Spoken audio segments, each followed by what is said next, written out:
Today, I'm going to simulate what it would be like to raise Shinx as a real-life pet, all the way from a tiny baby to a fully evolved Luxray. I'm going to feed it, train it, build habitats, and test what happens when a Pokémon that can see electricity grows up in the real world. Because Shinx isn't just an electric type, it's a predator that hunts using light. But right now, it's not even a Pokémon yet. It's just an egg. The egg was warm, not like heat, like a low electrical hum. Most of the time it didn't move, but every now and then the shell flickered with tiny sparks crawling under the surface like veins. The first problem showed up immediately. My phone screen kept glitching whenever I got near it. That's when I realized this wasn't an egg I could just keep on a shelf. If this hatched wrong, it could fry everything in the house. So I built a small insulated incubator.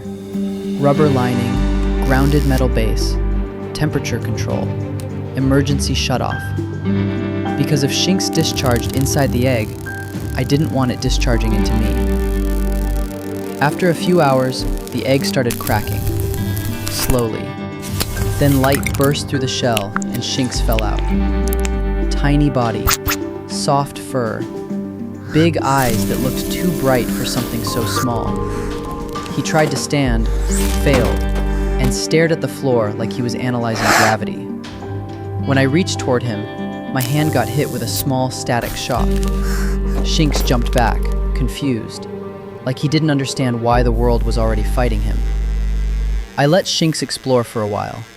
No training, no tests, just observation. He didn't move randomly. He followed one thing: electrical sound. Whenever a lamp turned on, his ears twitched. Whenever a charger buzzed, he froze. Whenever the fridge hummed, he stared at the wall like he could see energy moving inside it. That's when I understood. Shinx wasn't hearing electricity, it was tracking it. Electric-type Pokémon don't just need a home, they need a containment zone. So I built a habitat with 3 sections: a soft exploration zone to climb and stalk, a discharge zone with conductive plates so he could release electricity safely, and a resting zone with no electronics so he wouldn't charge while sleeping. Everything insulated, everything grounded. Because with Shinx, one mistake becomes a blackout. When Shinx entered the habitat, he changed instantly. His posture lowered like he was in hunting mode. I started with a simple test. A small LED light. Shinx walked closer, touched it, and the bulb burst instantly. He flinched, then stared at his paw like he had learned he could break things without trying. So we started training. Controlled sparks, small targets, timed discharges. Every day he got more precise. Feeding him was strange. Normal food made him full, but sweet foods caused energy spikes. After eating, he would stand on the discharge plates and slowly release electricity like he was breathing. The lights in my room flickered again and again. It wasn't an accident anymore. It was practice. Soon, it was time for his first battle. Outside, a wild Pokémon approached, bigger and faster than Shinx.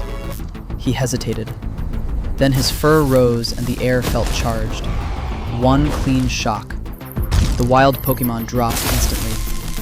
Shinx didn't celebrate. He just stared at it like he was memorizing what happened. Over the next few days, he became quieter, more focused. Sometimes I'd walk into the room and see him sitting completely still, staring at the wall where he could hear the wiring. And one morning, everything changed. The habitat lights shut off. The grounding plates stopped working. Because Shinx had learned something terrifying. He didn't need the plates anymore. He could discharge electricity through the environment, through the glass, through the air, through anything. The habitat wasn't a home anymore. It was a limit. And that night, Shinx escaped. No crash, no noise, just gone. I followed the burn marks along the wiring, all the way outside. And that's when I saw him. Sitting under a streetlight, staring up at it like it was the sun. The light flickered, Then the entire block went dark. And that's when the danger appeared. A much stronger wild Pokémon had been watching. And Shinx wasn't ready. To be continued. Subscribe so you don't miss part 2. Because next time, Shinx won't be a baby anymore.